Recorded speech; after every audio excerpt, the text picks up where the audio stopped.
nous allons rentrer dans l'annulatif 2. An-naqid ath-thani, c'est-à-dire l'annulatif 2. Alors le cheikh ici dit, le cheikh Mohammed ibn Abdul Wahhab, il dit ceci. Man ja'ala baynahu wa bayna Allahi wasa'it yad'uuhum wa yas'aluhum ash-shafa'a kafar ijma'an. Il dit quoi? Man ja'ala baynahu wa bayna Allahi wasa'it yad'uuhum wa yas'aluhum ash-shafa'a kafar ijma'an. Il dit celui qui va mettre entre lui et Allah subhanahu wa ta'ala des intermédiaires qu'il va invoquer et demander l'intercession, il a mécru par consensus. Il a mécru par consensus. Dans certaines versions du livre, on a aussi wa yatawakkal alayhim, et qui place toute sa confiance sur eux. Jade. Mais celui que nous avons ici, il n'est pas mentionné. Donc ici on dit celui qui va mettre entre Allah et lui un intermédiaire qu'il va invoquer ou demander, il a mécru par consensus des savants. Okay? Donc celui qui va mettre un intermédiaire entre lui et Allah, il invoque l'intermédiaire là en disant par exemple, il invoque par exemple le prophète, ou bien il invoque par exemple soi-disant un wali, en disant que sa prière doit d'abord aller, parce que c'est ça la shubha. Ils disent ils ont trop de péchés, Ils disent on a trop de péchés, et donc on ne peut pas invoquer directement Allah subhanahu wa ta'ala, donc il faut qu'on passe par d'autres créatures. Et vous voyez beaucoup, ça, les chrétiens sont beaucoup dans ça.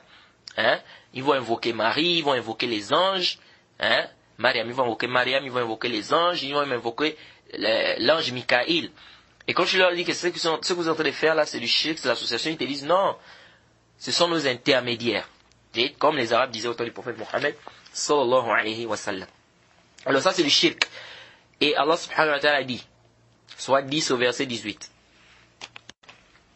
وَيَعْبُدُونَ مِن دُونِ اللَّهِ مَا لَا يَضُرُّهُمْ وَلَا يَنْفَعُهُمْ وَيَقُولُونَ هَؤُلَاءِ شُفَعَاؤُنَا عِندَ اللَّهِ. Allah subhanahu wa ta'ala dit, soit 10 verset 18. Ils adorent au lieu d'Allah subhanahu wa ta'ala ce qui ne peut ni leur nuire ni leur profiter, et disent ceux-ci sont nos intercesseurs auprès d'Allah. Allah subhanahu wa ta'ala a appelé le fait de considérer le fait de considérer ces gens-là comme leurs intercesseurs, Allah a appelé ça comme que c'est quoi? C'est une adoration. Parce qu'Allah dit Allah subhanahu wa ta'ala dit ils adorent. Allah dit quoi? Ils adorent.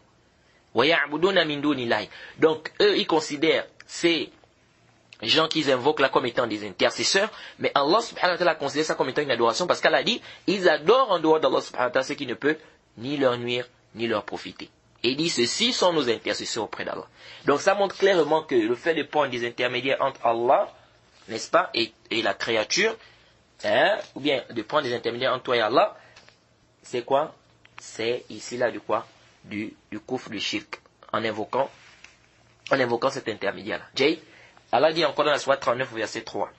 وَالَّذِينَ اتَّخَذُوا مِن دُونِهِ أَوْلِيَاءَ مَا نَعْبُدُهُمْ إِلَّا لِيُقَرِّبُونَ إِلَى اللَّهِ زُلْفَى. Soit 39 verset 3. Tandis que ceux qui prennent des protecteurs en dehors de lui disent nous ne les adorons que pour qu'ils nous rapprochent davantage d'Allah subhanahu wa ta'ala. Donc c'est plus que clair que celui qui va prendre des intermédiaires en dehors d'Allah, c'est-à-dire entre Allah et lui, et il invoque ces intermédiaires-là. Il invoque ces intermédiaires-là en disant qu'ils vont prendre son invocation. Ils vont donner ça à Allah subhanahu wa ta'ala parce que lui n'est pas machin. Ça, c'est quoi? C'est clair que c'est du kufr et c'est du shirk. Et le shirk a été plus que clair ici. Maintenant, ceux qui font ça, ils ont une ambiguïté qu'ils ramènent souvent. Ils disent quoi? Intabihu. Ils te disent, quand tu veux voir le roi, lorsque tu veux voir le roi, qu'est-ce que tu fais? Lorsque tu veux voir le roi, tu vas passer par les secrétaires. Tu ne vas pas directement aller voir le roi. Est-ce que vous voyez? Il dit, c'est comme ça avec Allah subhanahu wa ta'ala. Il dit, si maintenant tu veux invoquer Allah subhanahu wa ta'ala, tu ne peux pas directement invoquer Allah comme s'il faut passer par des hommes pieux. Est-ce que vous voyez? C'est pourquoi ils vont invoquer des morts, c'est pourquoi ils vont invoquer même des anges. Et vous allez voir que même les chrétiens, beaucoup parmi eux ont cette conception-là. Ils vont te prendre l'exemple là, ils vont te dire, quand tu vas aller voir le président ou bien le roi, est-ce que tu vas directement voir le président ou le roi? Dis non. Donc tu dois d'abord passer secrétaire. Est-ce que vous voyez un peu? Donc ici, là, ils te disent, lorsque tu veux invoquer Allah subhanahu wa ta'ala, il faut passer par les hommes pieux. Tu ne peux pas directement invoquer Allah subhanahu wa ta'ala. Regardez un peu la shubha. Mais nous disons ça, c'est une shubha qui est batila. Une shubha qui est batila et qu'on va refuter facilement. Elle est facile à refuter. D'abord, on la refute par les textes et on la refute également par la raison. Parce qu'ils amènent ici, c'est la raison qu'ils amènent ici. Déjà par les textes, Allah est plus que clair. Allah a dit, فَلَا تَدْعُ مَا اللَّهِ أَحَدًا. N'invoque pas avec Allah subhanahu wa ta'ala. N'invoque aucune personne avec Allah subhanahu wa ta'ala. N'invoque personne avec Allah subhanahu wa ta'ala. Le verset est plus que clair. N'invoque personne. Et Allah dit encore dans le Coran, وَقَالَ رَبُّكُمُ ادْعُونِي وَقَالَ رَبُّكُمُ ادْعُونِي أَسْتَجِبْ لَكُمْ إِنَّ الَّذِينَ يَسْتَكْبِرُونَ عَنْ عِبَادَتِي سَيَدْخُلُونَ جَهَنَّمَ دَاخِرِينَ. Votre Seigneur a dit invoquez, invoquez-moi, je vais vous répondre. Ceux-là qui font l'orgueil, qui refusent de m'invoquer, ils vont rentrer en enfer. Et dans Surat Baqarah, Allah encore dit, إِذَا سَأَلَكَ عِبَادِي عَنِّي فَإِنِّي قَرِيبٌ أُجِيبُ الدَّعْوَةَ الدَّاعِ إِذَا دَعَانِي. Allah subhanahu wa ta'ala dit, si mes serviteurs, il dit au prophète Mohammed sallallahu alayhi wa sallam, si mes serviteurs te demandent à mon sujet, dis que je suis proche, je réponds à l'invocation de celui qui m'invoque lorsqu'il m'invoque.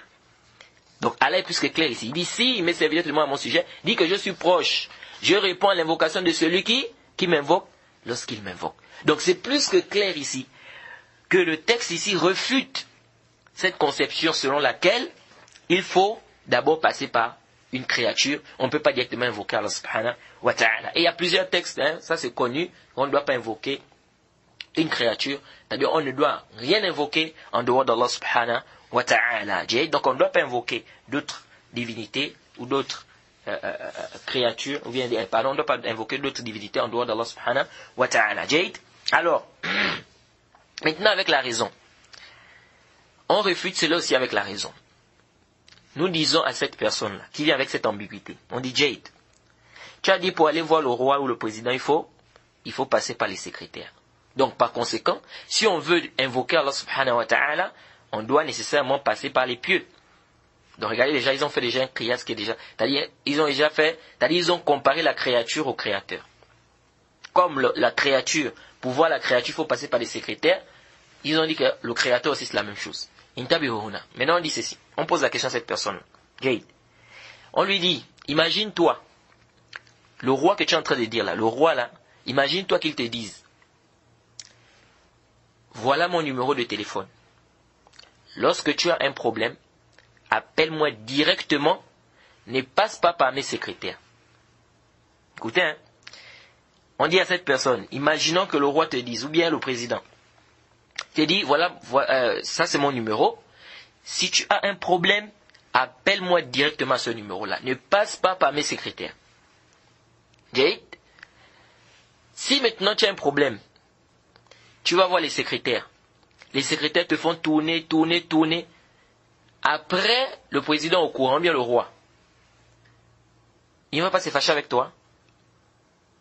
Il va se fâcher avec toi. Parce qu'il va te dire, je t'ai dit que quand tu as un problème, appelle-moi directement. Pourquoi tu as encore passé par les secrétaires? Je t'ai donné mon numéro, je t'ai dit, appelle-moi directement. Pourquoi tu as encore passé par les secrétaires? Est-ce que vous voyez? Il va se fâcher. Parce qu'il t'a dit direct, voilà le numéro, dès que tu as appelle-moi directement. Ne passe pas par les secrétaires. Toi, tu passes encore par les secrétaires, il va se fâcher. Il va te dire, je t'ai dit, voici mon numéro, appelle-moi directement. Pourquoi tu es passé encore par les secrétaires? Est-ce que vous voyez? Donc, Allah subhanahu wa ta'ala, walillahi mathalu a'la. Allah subhanahu wa ta'ala, il t'a dit, n'invoque pas une divinité en dehors de ça. Il n'invoque personne avec Allah subhanahu wa ta'ala. Comment c'est fait-il que toi, tu viens encore, tu invoques une personne avec Allah subhanahu wa ta'ala et tu dis non, c'est des intermédiaires pour que ça dit l'invocation monte auprès d'Allah subhanahu wa ta'ala. Parce que lui-même il a dit de ne pas le faire. Donc ici là, même avec la raison ça passe pas. Même avec la raison ça passe pas. Parce que si le roi maintenant il te dit que voilà mon numéro, appelle-moi, ne passe pas les secrétaires, tu n'as plus le droit ici de passer par les secrétaires. Et donc Allah subhanahu wa ta'ala t'a dit clairement de ne pas invoquer une personne avec lui. N'est-ce pas? De l'adorer seul, sans rien lui associer. Et donc si toi tu fais le contraire de ça, tu as fait le shirk, c'est du kufr, et tu n'as pas de dalil et l'ambiguïté que tu ramènes est complètement batila, ça ne tient même pas. Okay?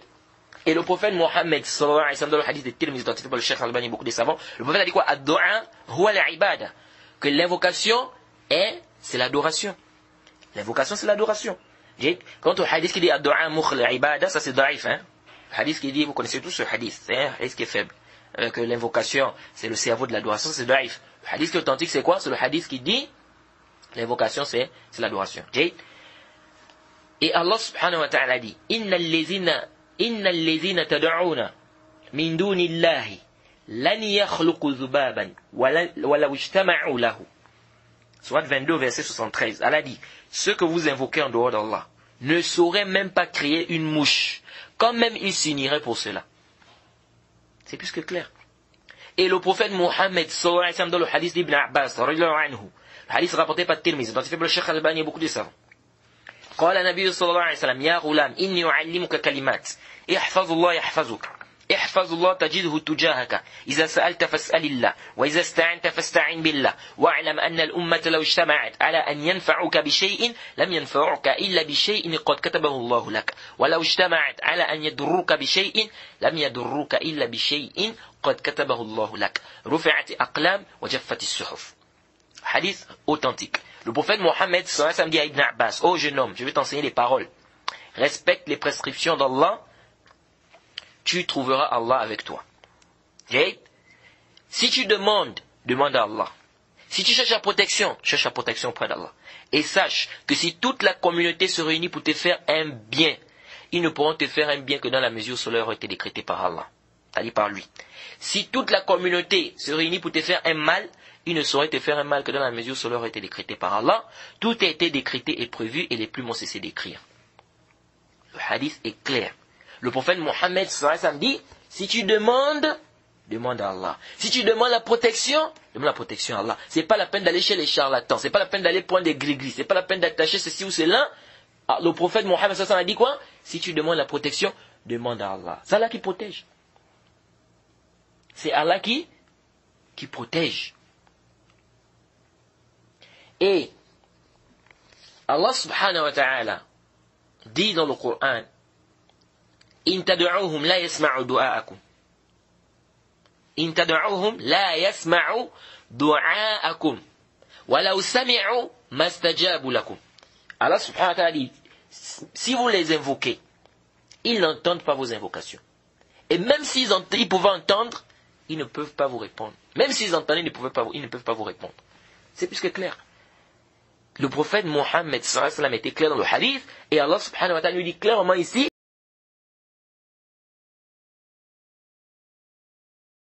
n'entendent pas vos invocations, et même s'ils entendaient, ils ne peuvent pas vous répondre. C'est plus que clair. Et ça c'est la vie qui est juste, les morts n'entendent pas. Contrairement à ce que Cheikh Hassan Taymi a dit, que les morts peuvent entendre dans certains noms. Les morts n'entendent pas. Et on ne doit pas faire ici l'analogie. Hein? On ne doit pas faire l'analogie, on doit se limiter au texte.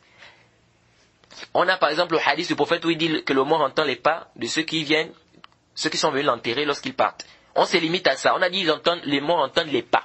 Est-ce qu'on a dit ici, quand on a dit que le mort entend les pas ici, est-ce qu'on a dit qu'il entend tout ce qui s'est dit? Non. Quand tu n'as pas dit, bon, comme on a dit qu'il entend les pas, ça veut dire qu'il nous entend, ça veut dire qu'il entend tout ce qu'on dit, ça veut dire que... Non. Ça, c'est des choses qui ont rapport avec le monde invisible.